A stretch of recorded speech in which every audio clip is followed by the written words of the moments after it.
اگرچہ وہاں چند لوگ نہا رہے تھے لیکن ان کا شور نہیں تھا۔ میں ایک اندھیرے گوشے میں جا بیٹھا، تبھی میں نے چاچا عبد المجید کو کال کر دی۔ کال ریسیو کرتے ہی انہوں نے کہا، چلو یہ اچھا ہوا تم جیسلمیر آ گئے۔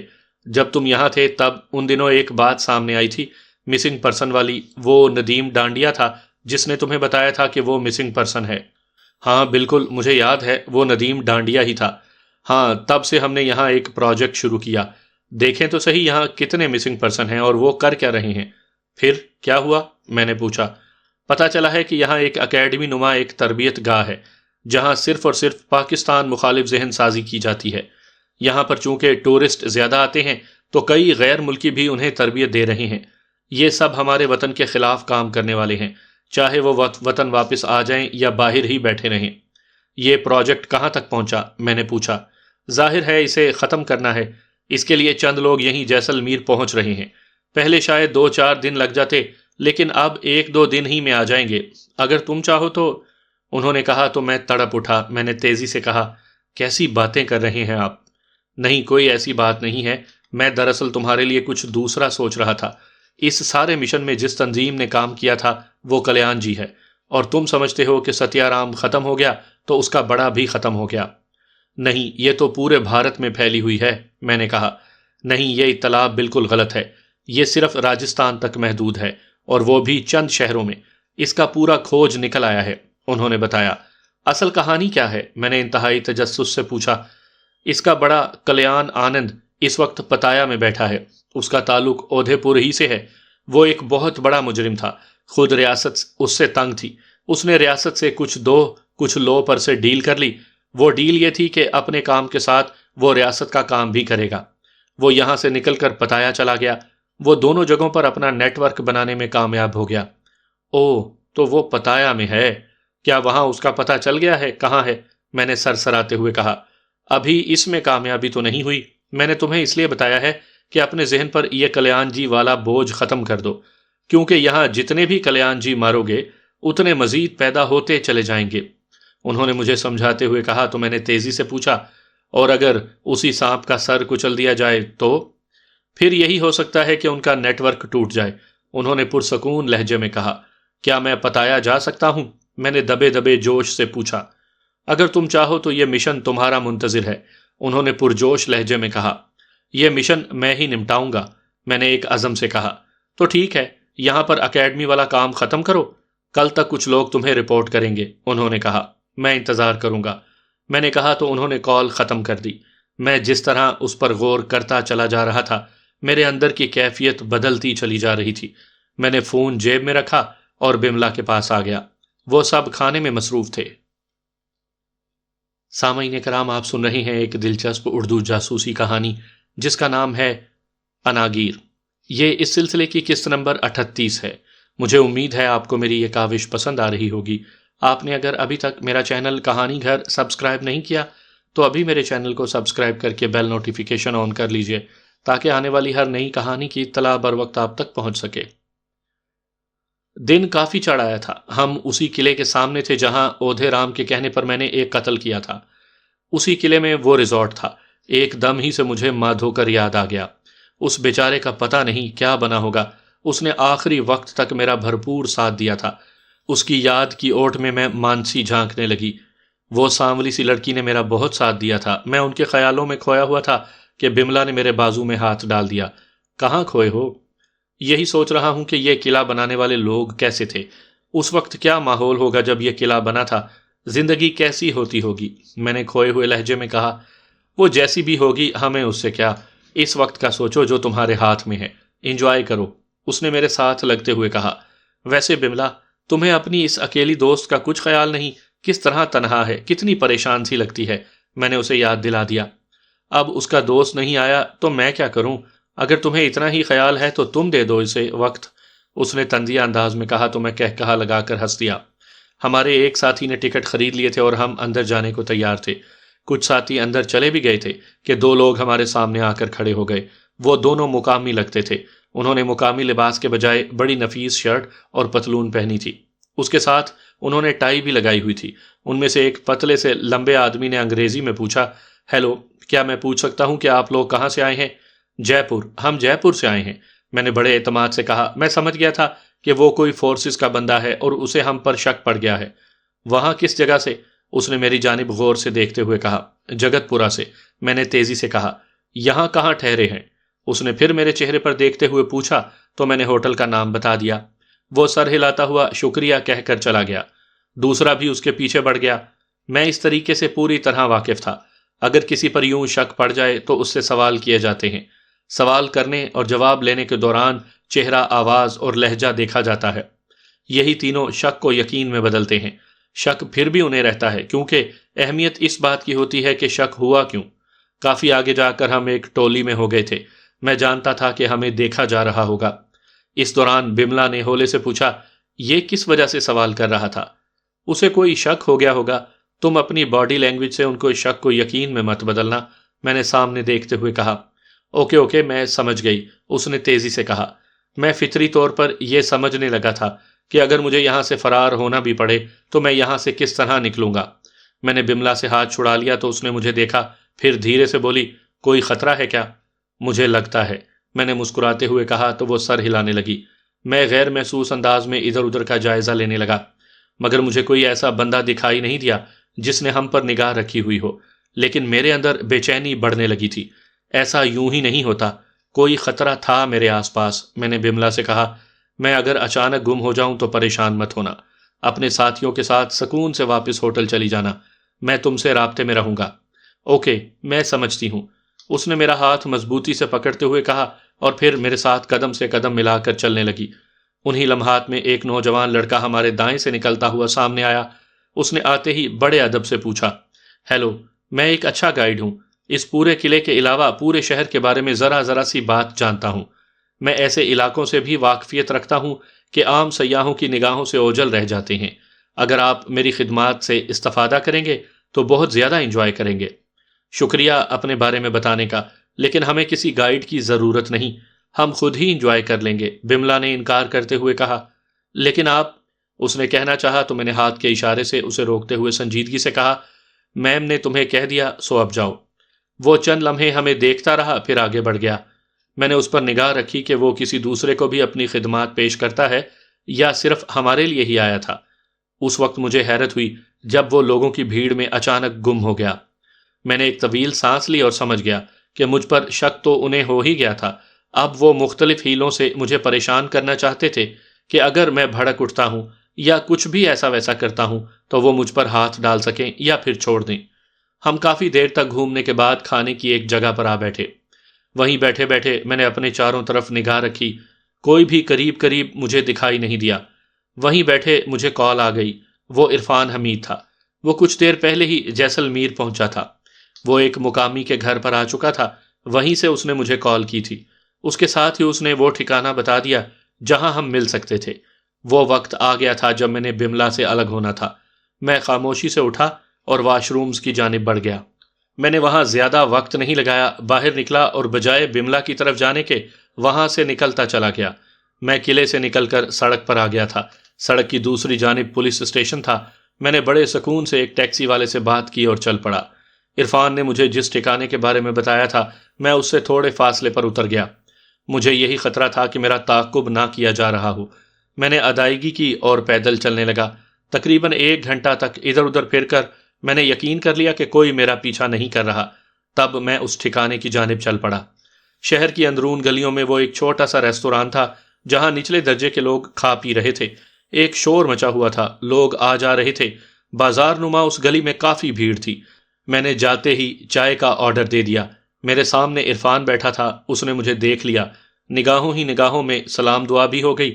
تب اس نے مجھے میسج کر دیا، اتنی احتیاط کیوں؟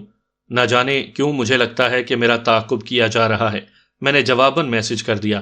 تب اس نے میسج کیا، کوئی بات نہیں، میں دیکھتا ہوں، تم اسی سڑک پر سیدھے چلتے چلے جاؤ، میں تمہارے پیچھے ہوں۔ میں نے بڑے سکون سے چائے پی۔ اس دوران میں نے دیکھا کوئی ایسا بندہ نہیں آ کر بیٹھا جسے میں مشکوک کہہ سکتا۔ اس ریستوران سے پہلے میں نکلا، پھر میرے پیچھے ہی عرفان نکل پڑا۔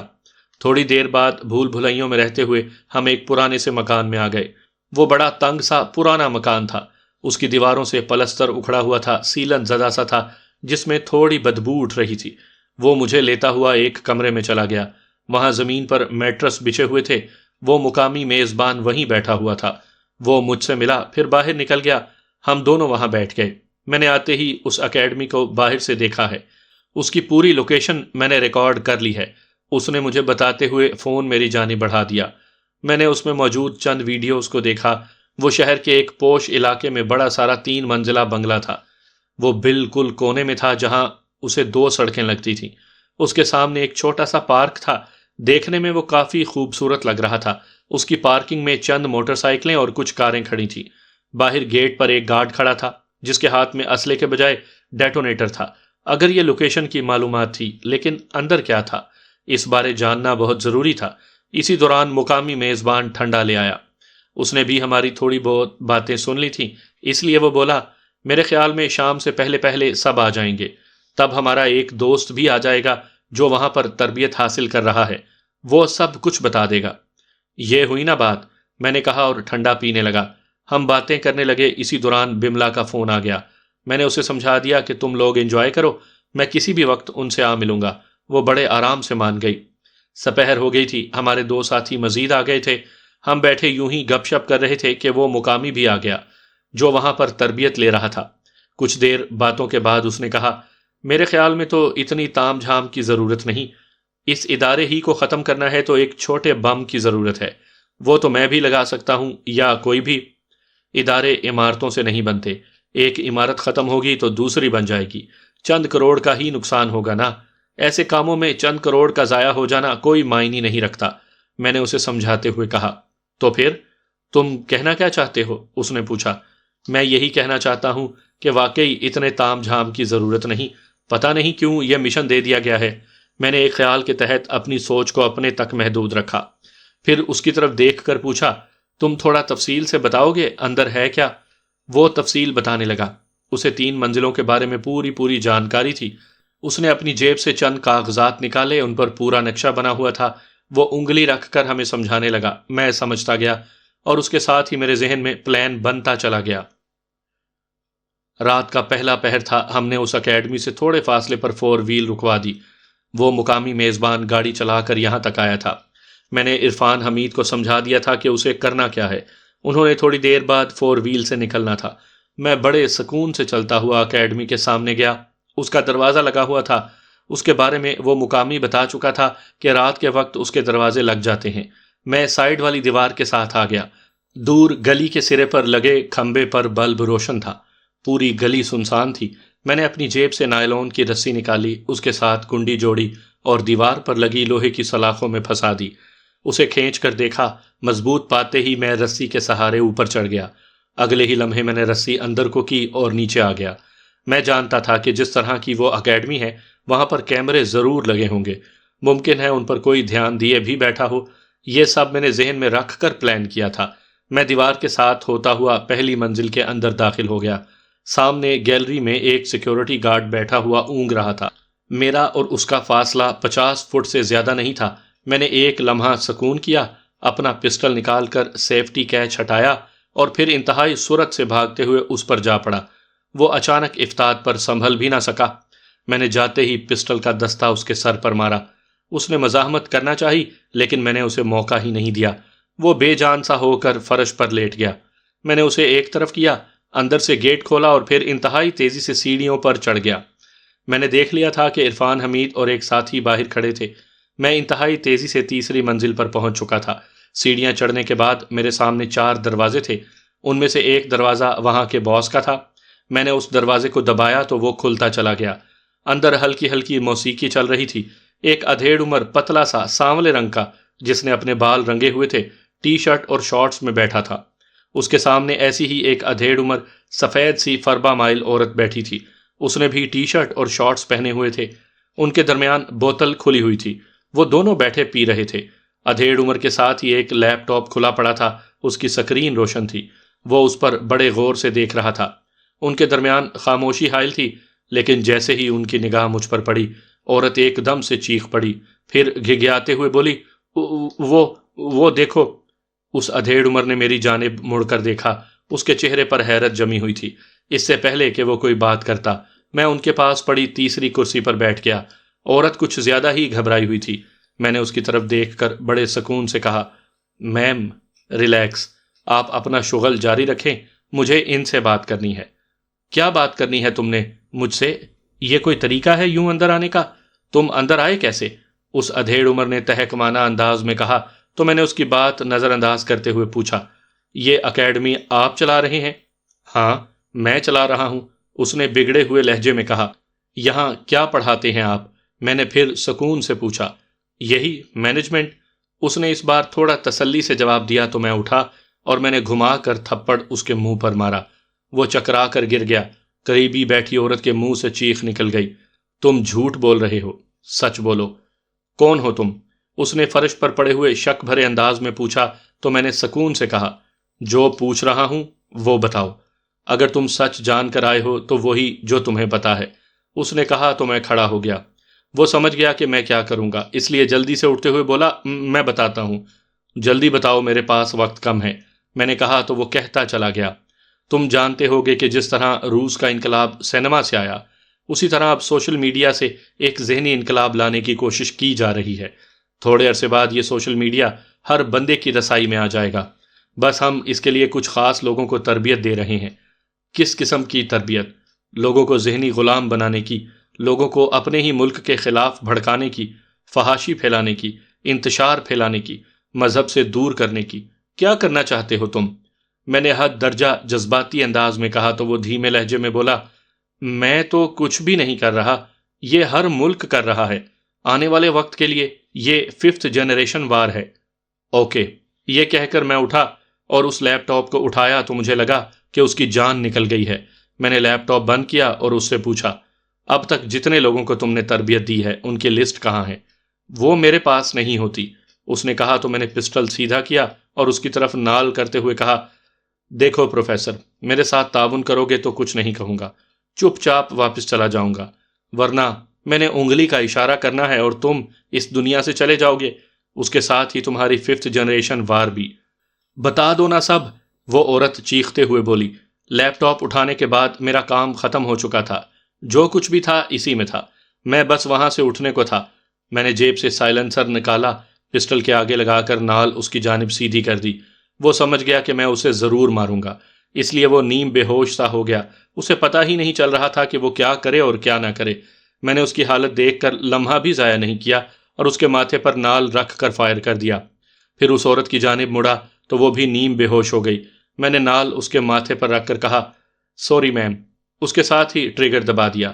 وہ بھی ایک جانب لڑک گئی۔ میں نے لیپ ٹاپ اپنی شرٹ کے اندر رکھا جو بہت مشکل سے آیا، مجھے لگا جیسے شرٹ پھٹ جائے گی۔ میں باہر آ گیا، ساتھ والے کمرے میں دھما چوکڑی مچی ہوئی تھی۔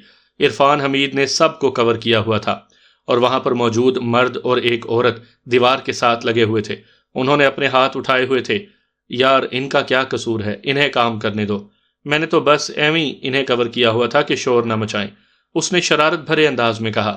بس اب چلیں، میں نے کہا تو وہ تیزی سے باہر کی جانب آیا۔ میں نے ان سب کی طرف دیکھ کر کہا، اچھے بچوں کی طرح سکون سے بیٹھنا، ورنہ تم بھی اپنے باس کی طرح اس دنیا سے چلے جاؤ گے۔ انہیں مجھ پر یقین نہیں آ رہا تھا، لیکن میں نے دروازہ بند کیا اور تیزی سے سیڑھیاں اترتا ہوا نیچے آ گیا۔ میرے 2 ساتھی اپنا کام کر چکے تھے۔ ہم گیٹ سے نکلے اور بڑے اطمینان سے 4 وہیل میں جا بیٹھے۔ ہمارے بیٹھتے ہی 4 وہیل چل پڑی۔ ہم زیادہ سے زیادہ 100 میٹر تک گئے ہوں گے۔ پہلے ایک دھماکہ ہوا جس کا ارتعاش اتنا زیادہ نہیں تھا، اس کے بعد دوسرا دھماکہ ہوا جس کی لرزش ہم نے بھی محسوس کی۔ ہم تیز رفتاری سے نکلتے چلے گئے۔ ایک کراس پر میں اور ایک مقامی اتر گئے۔ ہم واپس اس گنجان آبادی میں نہیں جانا چاہتے تھے۔ اس مقامی نے پارکنگ میں سے کار نکال لی، میں اس کے ساتھ بیٹھا اور چل دیا۔ اس کا گھر موہن گڑھ روڈ کی نئی آبادی والے علاقے میں تھا۔ اس نے باہر سے تالا کھولا اور پھر کار سمیت اندر چلا گیا۔ اس کی فیملی سوئی ہوئی تھی، وہ مجھے لیے اوپری منزل پر چلا گیا۔ وہ 2 چھوٹے چھوٹے کمرے تھے، اس نے ایک کھولا تو کافی حد تک ٹھیک تھا، تاہم وہاں گرمی تھی۔ اس نے میرے لیے چائے بنائی، میرے پاس کپ دھرا، ایک پانی کی بوتل رکھی اور نیچے چلا گیا۔ صبح کا نیلگوں احساس بیدار ہو گیا تھا۔ میں اپنے سامنے رکھے لیپ ٹاپ پر اپنا کام مکمل کر چکا تھا۔ اگرچہ میں کوئی ہیکر نہیں تھا، لیکن اتنا ضرور جانتا تھا کہ کسی بھی کمپیوٹر سے اس کا ڈیٹا کیسے ٹھکانے لگایا جا سکتا ہے۔ اس لیپ ٹاپ تک ان لوگوں نے فوراً رسائی حاصل کر لی جو اسی کام کے لیے مامور تھے۔ 2 سے 3 گھنٹوں میں انہوں نے اپنا کام مکمل کر لیا۔ اب وہ لیپ ٹاپ میرے لیے بیکار تھا، اسے کہیں بھی پھینکا جا سکتا تھا۔ صبح کی دھوپ اتنی زیادہ پھیلی نہیں تھی۔ اس وقت بملا اپنے دوستوں کے ساتھ صحرا میں اونٹ کی سواری کر رہی تھی۔ اس کے اکاؤنٹ میں ایک کثیر رقم آ چکی تھی جس کا اسے پتہ چل گیا تھا۔ وہ بہت خوش تھی اور مجھے فوراً اپنے پاس پہنچ جانے پر اصرار کر رہی تھی۔ میں اب کھلے میں پھرنا نہیں چاہتا تھا۔ میں اوپری منزل پر بیٹھا ہوا کئی سوچیں سوچ رہا تھا۔ مجھے چاچا عبد المجید کے فون کا انتظار تھا۔ رات اس سے طویل بات ہوئی تھی جس میں اس نے مجھے ابھی وہیں رکنے کے لیے کہا تھا۔ انہوں نے مجھے ندیم ڈانڈیا کو چیک کرنے کے لیے کہا تھا۔ اس کے بارے میں اطلاع یہ تھی کہ وہ ایک کھیپ لے کر بارڈر پار کرنا چاہتا ہے۔ وہ کھیپ ان لوگوں کی تھی جو اکیڈمی سے تربیت پا چکے تھے۔ اس نے 1-2 دن میں نکلنا تھا۔ یہ یقین کرنا تھا کہ وہ نکلا ہے یا نہیں۔ اگر نکل گیا ہے تو اس کے ساتھ بارڈر پار کر جاؤں، یا پھر رکا ہوا ہے تو اس کے ساتھ نکلنے کی کوشش کروں۔ میں ان کی بات سمجھ گیا تھا۔ میں ایک چارپائی پر پڑا تھا۔ گرمی کا احساس تھوڑا بڑھ گیا تھا۔ میں سوچ رہا تھا کہ سیدھے ندیم ڈانڈیا سے رابطہ کروں۔ میں نے اس کا نمبر اپنے میل اکاؤنٹ میں محفوظ کر لیا تھا جہاں پہلے سے بہت سارے نمبر درج تھے۔ میں نے اس کا نمبر دیکھنا شروع کر دیا۔ ان میں مانسی کا نمبر بھی تھا۔ اس وقت مجھے شدت سے مانسی یاد آ گئی۔ وہ سانولی سی، پتلی سی، نازک سی حسینہ۔ آخری ملاقات میں اس نے ندیم ڈانڈیا سے چھپا کر اپنا نمبر میری جیب میں رکھا تھا جو میں نے محفوظ کر لیا تھا۔ میں نے سوچا کیوں نہ مانسی ہی سے ندیم ڈانڈیا کے بارے میں معلومات لی جائیں۔ مجھے یہ ڈر نہیں تھا کہ تیمور کے دیے ہوئے اس فون سے میری لوکیشن کا پتہ چل جائے گا۔ بس دل یوں ہی دھڑکا تھا کہ کہیں وہ نمبر بند نہ ہو یا کسی دوسرے کے پاس نہ ہو۔ میں نمبر پش کر چکا تھا۔ تھوڑی سی دیر کے بعد کال ریسیو کر لی گئی۔ دوسری طرف سے دھیمی سی نسوانی آواز ابھری۔ تب میں نے پوچھا، مانسی بات کر رہی ہو؟ تم؟ علی زین؟ کہاں ہو؟ مانسی نے میری آواز سنتے ہی ہذیانی انداز میں کہا تو بہت عرصے بعد اپنا اصلی نام سن کر مجھے ایک گونا سکون محسوس ہوا۔ اس سے یہ تصدیق بھی ہو گئی کہ وہ اب تک مجھے یاد رکھے ہوئے تھی۔ اس کا لہجہ بتا رہا تھا کہ میں اسے کتنی شدت سے یاد تھا۔ میں خیالوں میں گم تھا کہ اس کی آواز ابھری، تم خاموش کیوں ہو؟ بولتے کیوں نہیں؟ ہاں میں بات کر رہا ہوں۔ کہاں ہو تم؟ میں بہت مشکل میں ہوں۔ اس وقت میں ہسپتال میں پڑی ہوں، اس نے رو دینے والے انداز میں کہا۔ کیوں؟ کیا ہوا تمہیں؟ میں نے پوچھا۔ یوں پوچھنے کا فائدہ، شاید میری قسمت ہی ایسی ہے، اس نے روحانسے انداز میں کہا تو میں نے اسے پچکارتے ہوئے پوچھا، بولو، بتاؤ مجھے تمہیں ہوا کیا ہے؟ مجھے بتاؤ میں تمہارے کیسے کام آ سکتا ہوں؟ جلدی بولو۔ میرے پاس علاج تک کے پیسے نہیں ہیں۔ مجھ پر اس ندیم ڈانڈیا نے بہت ظلم کیا۔ اس نے میرا بازو توڑ دیا۔ بس ایک بار میں نے اس کی بات ماننے سے انکار کر دیا تھا۔ وہ شراب کے نشے میں تھا۔ اس نے بہت مارا مجھے، اور اب؟ وہ کہتے ہوئے رو دی تو مجھے بہت دکھ ہوا۔ اچھا تم فکر نہ کرو، مجھے بتاؤ تم کس ہسپتال میں ہو؟ میں نے پوچھا تو وہ مجھے بتانے لگی۔ پھر میں نے پوچھا، کیا ڈانڈیا کا وہی نمبر ہے جو اس کے پاس تھا؟ ہاں وہی ہے، اس نے کہا۔ کیا وہ یہی ہے تمہارے پاس؟ میں نے پوچھا۔ نہیں تو، اس نے تیزی سے جواب دیا۔ کیا اس نے تمہارا پتہ نہیں کیا؟ وہ تمہارا خیال نہیں رکھتا؟ وہ یہاں اسی شہر میں بھی ہے یا کہیں دفان ہو گیا ہے؟ میں نے ایک ساتھ کئی سوالات کر ڈالے تو وہ چند لمحوں کے بعد یوں بولی جیسے سوچ کر بات کر رہی ہو۔ وہ یہیں کہیں ہے، میرے پاس نہیں آتا۔ ناراض ہے نا مجھ سے؟ اوکے، میں 1 دن بعد تم تک پہنچ جاؤں گا، میں نے اسے کہا۔ 1 دن؟ مطلب تم یہاں نہیں ہو شہر میں؟ اس نے تیزی سے پوچھا۔ نہیں، میں اس وقت اودھے پور میں ہوں، یہاں پھنسا ہوا ہوں، شاید آج شام تک یہاں سے نکلوں، میں نے کہا۔ وہاں کہاں پھنسے ہو؟ اس نے پوچھا۔ ایک شخص کے پاس ہوں، اس نے وعدہ کیا ہے کہ آج رات مجھے کسی ٹرین یا گاڑی میں بٹھا دے گا۔ بس میرے وہاں سے نکلنے کی دیر ہے، میں سیدھا تم تک پہنچ جاؤں گا۔ میں نے یوں ہی بات بنا دی کیونکہ ہم نے کبھی سیدھی بات نہیں کرنی ہوتی۔ کیا تمہارے پاس اتنے پیسے ہیں کہ مجھے علاج کے لیے کچھ دے سکو؟ اس نے حسرت بھرے لہجے میں پوچھا۔ ارے مانسی، کیا بات کرتی ہو؟ میں خود تمہارا علاج کرواؤں گا، اس کے لیے مجھے چاہے دلی جانا پڑے، تم فکر نہ کرو، میں کل صبح تک تمہارے پاس پہنچ جاؤں گا۔ یہ کہہ کر میں نے ایک بار پھر اس سے ہسپتال کا پتہ پوچھ لیا۔ اس نے مجھے بتایا تو میں نے اسے ذہن نشین کر لیا۔ اس بار جب اس نے ہسپتال کا نام بتایا تو مجھے لگا جیسے پہلے اس نے کوئی اور ہسپتال بتایا تھا۔ اگرچہ میں شہر سے واقف نہیں تھا لیکن بتائے ہوئے نام بھول جاؤں ایسا ہوا نہیں تھا۔ میرا ذہن مطمئن نہیں ہو رہا تھا۔ اس وقت میں مانسی سے بات کر ہی رہا تھا کہ وہ مقامی آ گیا۔ میں نے اس سے پھر بات کرنے کو کہا اور کال بند کر دی۔ مقامی میری کال ختم کرنے کے انتظار میں تھا۔ اس نے بتایا کہ میرے رہنے کے لیے ایک اچھا ٹھکانہ بنا دیا گیا ہے۔ شاید چند دن مجھے وہیں رہنا پڑے۔ میں اٹھا اور اسے لیپ ٹاپ ضائع کر دینے کی تاکید کر دی۔ ہم اس نئی آبادی سے نکل کر موہن گڑھ روڈ پر آئے تو شہر کا موسم بہت خوشگوار تھا۔ میرا دماغ الجھا ہوا تھا۔ میں جاننا چاہتا تھا کہ مانسی نے مجھ سے سچ بولا تھا یا جھوٹ۔ اگر اس نے جھوٹ بولا تھا تو کیوں بولا؟ اس نے ندیم ڈانڈیا کے بارے میں بھی کوئی واضح بات نہیں بتائی تھی۔ تبھی میں نے سوچا کیوں نہ مانسی کے بارے میں یقین کر لیا جائے۔ اگر وہ واقعی ہی ہسپتال میں ہے تو وہ سچ بول رہی تھی، اور اگر وہ اس وقت ہسپتال میں نہیں ہے تو پھر جھوٹ۔ یہ جھوٹ سچ کا نتارا کر لینے کے بعد پھر سوچا جائے گا کہ کیا ہوتا ہے۔ میں نے گاڑی چلاتے ہوئے مقامی سے کہا کہ وہ ہسپتال چلے۔ اس نے میری بات مان لی اور اس طرف جانے لگا۔ میں نے راستے میں اسے سمجھایا کہ کیا کرنا ہے۔ اس نے کار ہسپتال کی پارکنگ میں روک دی۔ وہ ایک نجی ہسپتال تھا۔ میں بھی کار سے اترا اور ایک طرف لان میں جا بیٹھا۔ کھڑی کار میں بیٹھے ہوئے بندے کو ہر کوئی دیکھتا ہے۔ مقامی کو اچھی طرح دیکھنے اور مانسی کو تلاش کرنے میں تھوڑا بہت تو وقت لگنا ہی تھا۔ میں ایسی جگہ بیٹھ گیا جہاں سے لوگوں کو آتا جاتا ہوا دیکھ سکتا تھا۔ تقریباً آدھے گھنٹے کے بعد وہ مقامی واپس آ گیا۔ اس نے واپس آ کر میرے خیال کی تصدیق کر دی۔ مانسی وہاں پر نہیں تھی۔ کوئی بھی نوجوان عورت ہڈی وارڈ میں نہیں تھی جس کا بازو ٹوٹا ہوا ہو۔ اس نے ایک ویڈیو بھی بنا لی تھی۔ میں نے وہ ویڈیو دیکھی اور پھر پوچھا، کیا تم نے ادھر ادھر بھی دیکھا؟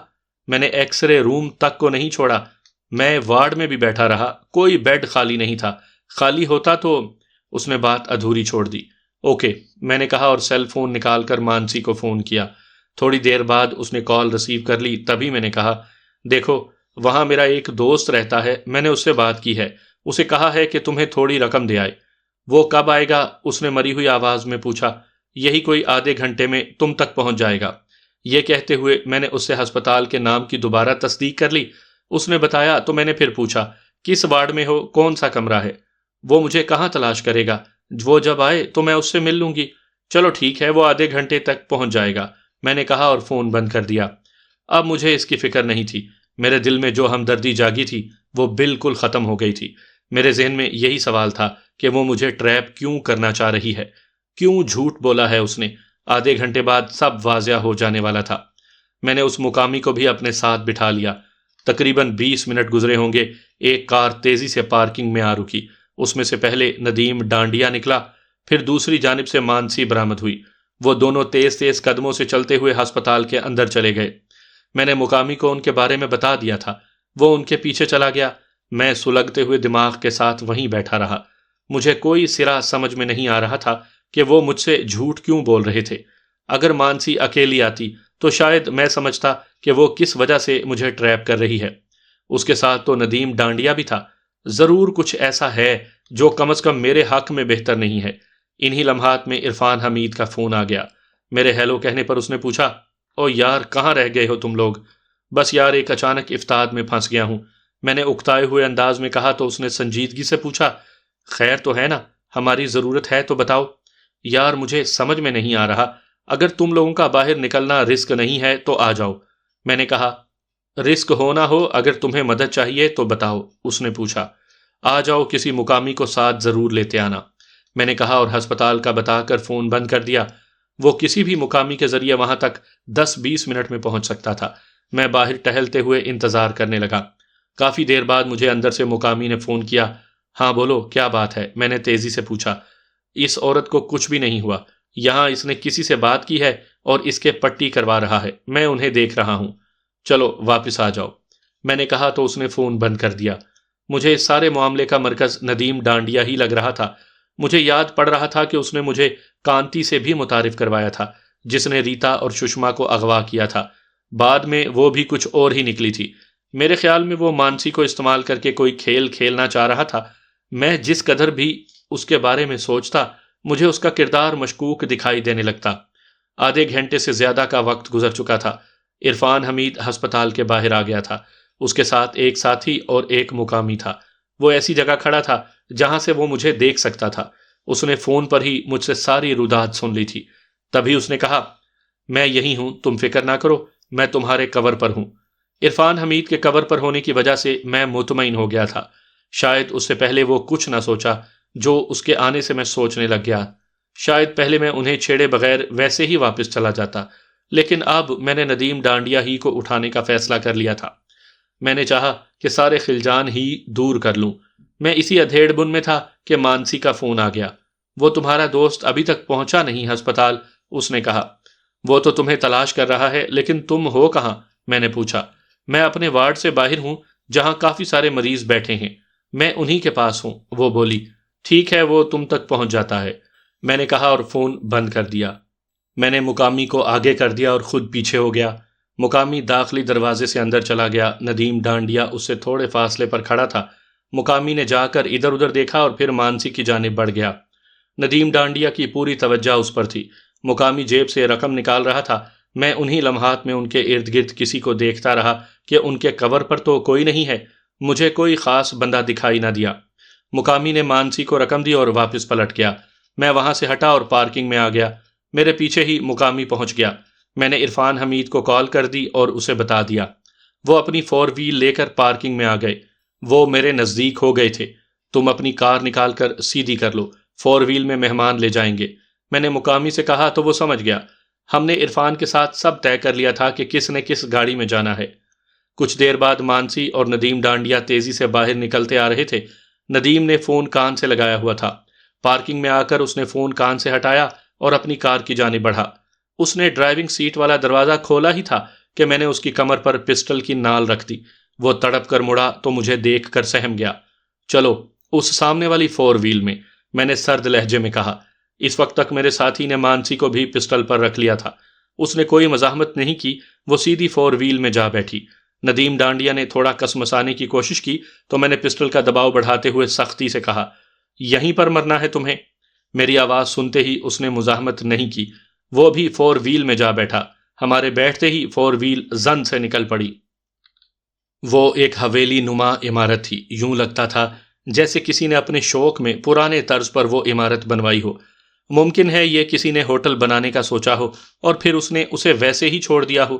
مجھے اس کی بناوٹ کچھ ایسے ہی لگی تھی۔ اس میں کافی سارے کمرے تھے۔ اوپر کی منزل کے لیے لاؤنج ہی سے سیڑھیاں چڑھتی تھیں۔ ہم ان دونوں کو لے کر اوپر پہنچ گئے۔ ایک کمرہ کافی حد تک صاف تھا، اس میں ایک بیڈ بھی پڑا ہوا تھا۔ میں اور عرفان ان دونوں کو وہاں لے گئے۔ میں نے مانسی کی طرف دیکھا، وہ کافی خوف زدہ تھی۔ میں نے چند لمحے سوچا اور عرفان سے کہا، اس لڑکی کو دوسرے کمرے میں لے جا، اس سے میں بعد میں بات کرتا ہوں، پہلے اس سے باتیں ہو جائیں۔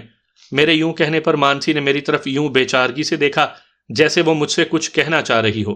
میں نے اس کی کیفیت کو نظر انداز کر دیا۔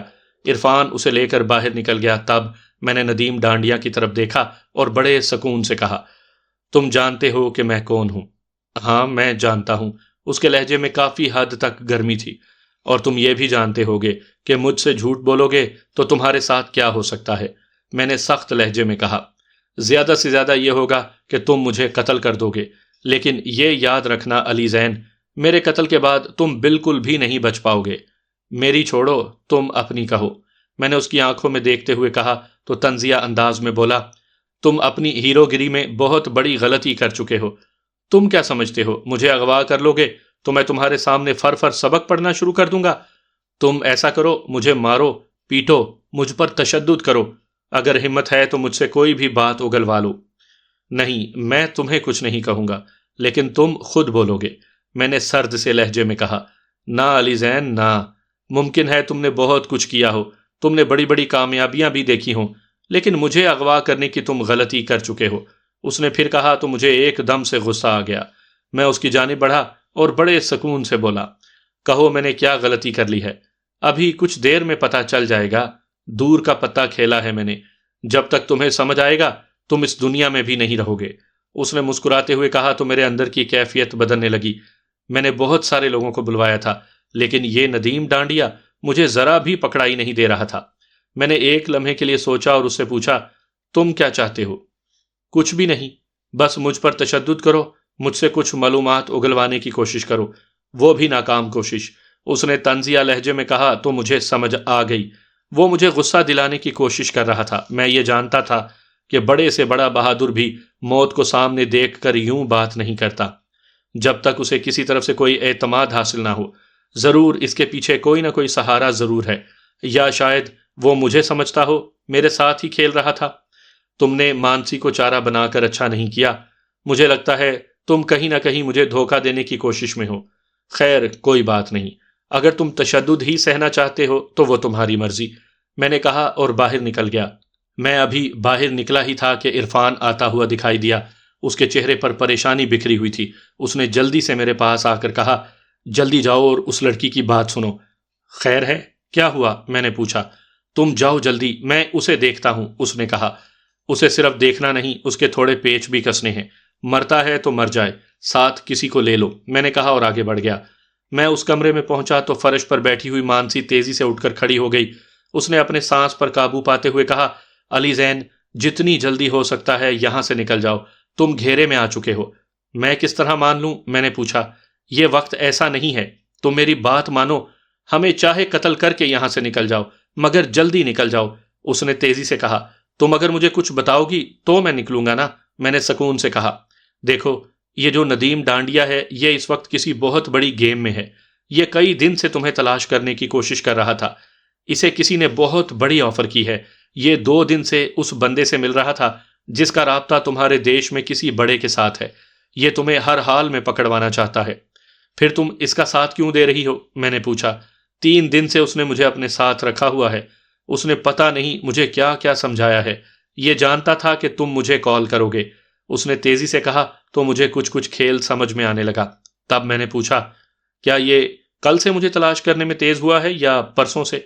کل سے، یہ یہاں کی فورسز سے بھی رابطے میں ہے، انہیں شک ہے کہ تم کل سے اس شہر میں ہو، آج ہی اس نے تمہاری تصویریں انہیں دی ہیں تاکہ وہ تمہیں شہر بھر میں تلاش کر کے پکڑ سکیں، اس نے خوف زدہ لہجے میں کہا تو میں نے خود پر قابو پاتے ہوئے پوچھا، کیا یہ تصویریں تمہارے سامنے دی ہیں؟ ہاں، کہا نا 3 دن سے، لفظ اس کے منہ ہی میں تھے کہ میرا فون بج اٹھا، اس پر نمبر کافی حد تک اجنبی تھے۔ میں نے کال ریسیو کی تو دوسری طرف سے ایک نسوانی آواز نے مجھے بڑی ترنگ میں ہیلو کہا، وہ میرے لیے اجنبی آواز تھی۔ کون بات کر رہا ہے؟ میں نے پوچھا۔ ارے اتنی جلدی بھول گئے مجھے؟ ابھی اتنا سمے تو نہیں ہوا جب تم میرے سامنے کھڑے مجھ سے تنہائی میں وقت مانگ رہے تھے، میں نے تمہیں وقت دے بھی دیا تھا لیکن تم ہی وقت نہ لے سکے، سیدھی طرح بات کرو، کون ہو تم؟ میں نے سخت لہجے میں کہا۔ ارے ظالم، میں وہی ہوں جسے تم نے زندگی دان میں دے کر بڑا ظلم کیا، میں مر جاتی تو آج تمہیں گھیرنے یوں تو نہ آ رہی ہوتی، اس نے کہا تو مجھے شک پڑ گیا، پھر بھی میں نے پوچھا، کون ہو تم؟ اپنی پوجا کو بھول گئے؟ ارے ہم تو آج تک تمہیں نہیں بھولے، اس نے ایک سسکاری لیتے ہوئے کہا۔ او پوجا، کیا چاہتی ہو؟ میں نے پوچھا۔